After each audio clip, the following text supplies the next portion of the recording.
It's been a good week. It's been a crazy week. Oh my goodness. Like I thought the week was just going to be about comedy in London. And then Israel and Iran happened.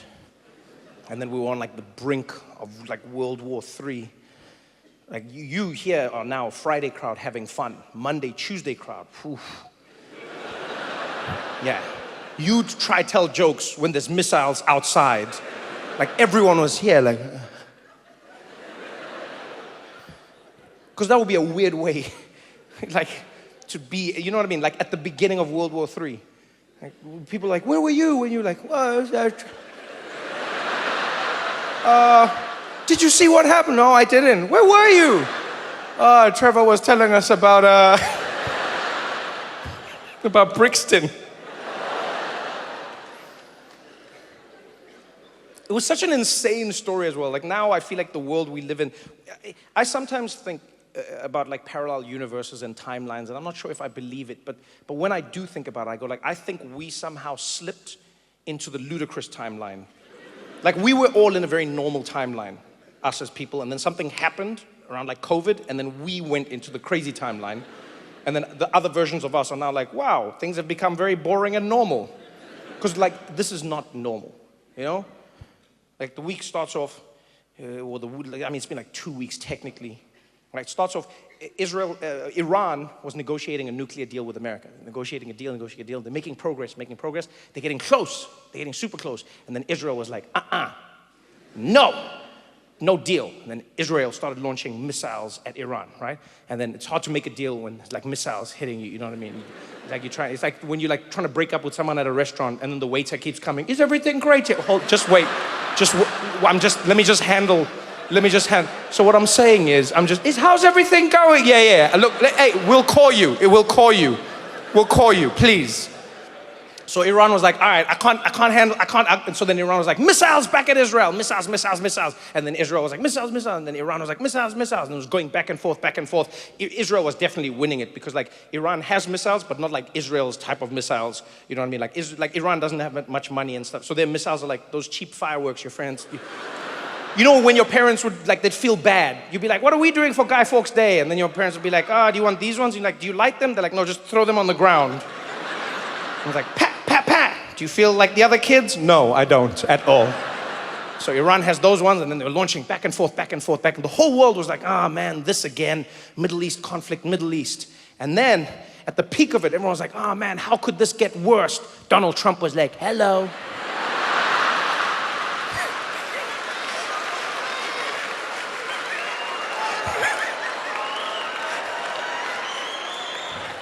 Donald Trump came in and he was like, I'm gonna help. I'm gonna totally de-escalate this situation.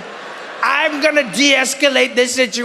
we were like, my man, you've never de-escalated a thing in your life. From your hair to your politics, nothing is a de-escalation. Nothing.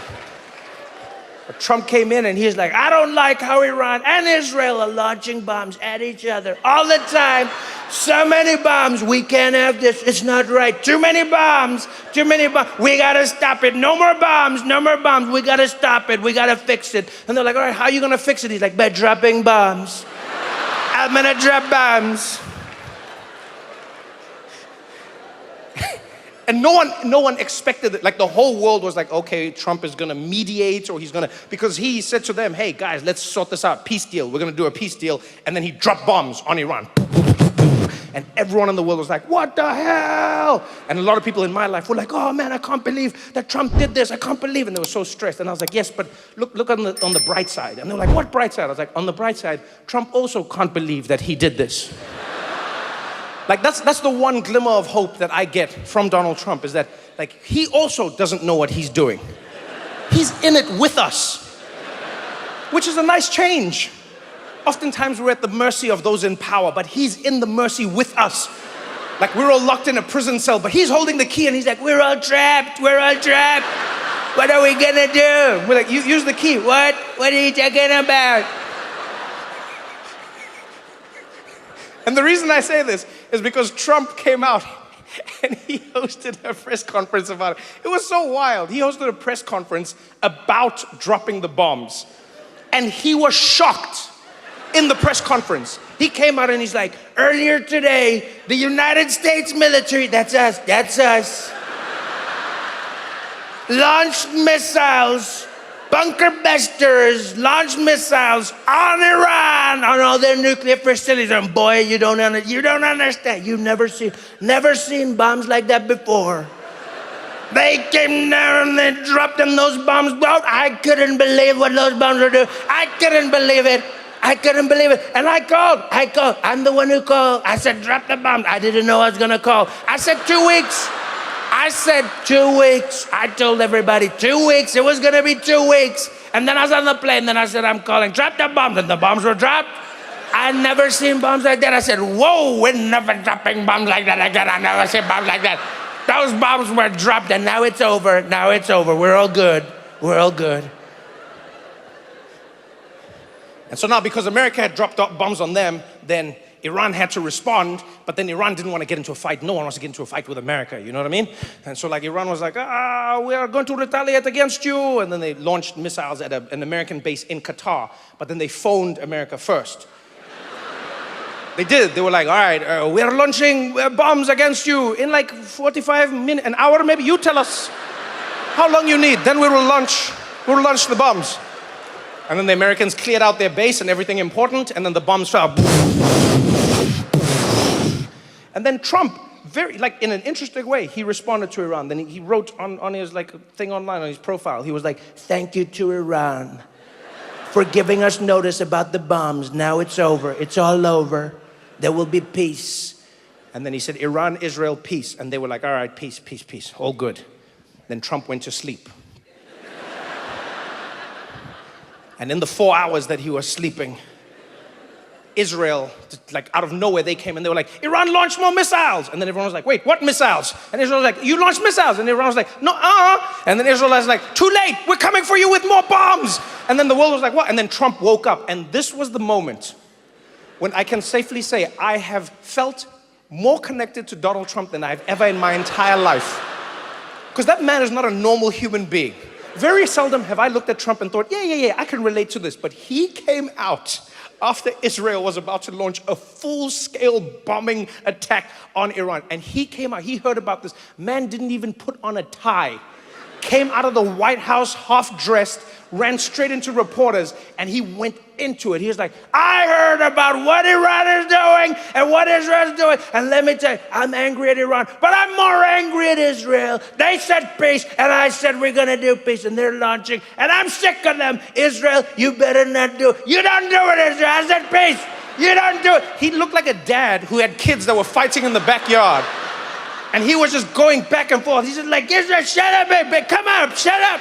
Sit up. How many times do you have to tell your kids that you're not going to? I told you once and I'll tell you again. And then he looked at the reporter and he did something I've never seen an American president do in my entire life. He cursed live on TV into the camera. Looked at the camera and he was like, they were like, what do you think, Mr.? He's like, I'll tell you what this is. You've got two countries that have been fighting so long, they don't know what the they're doing.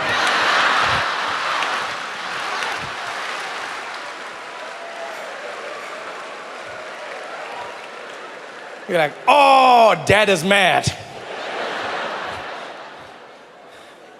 Dad is mad.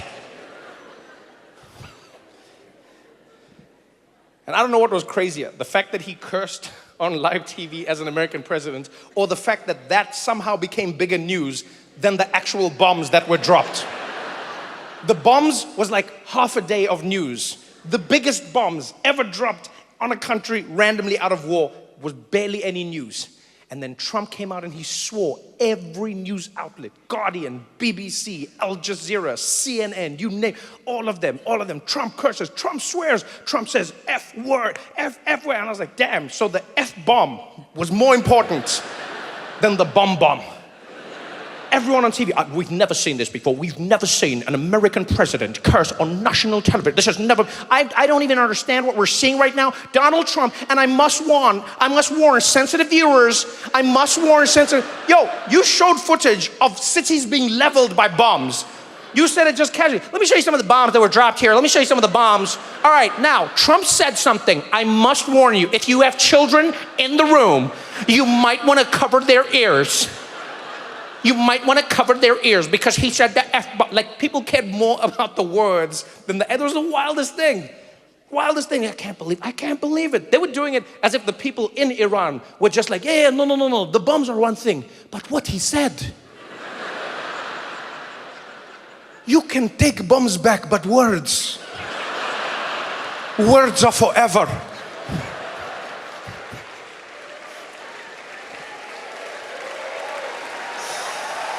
Oh, man.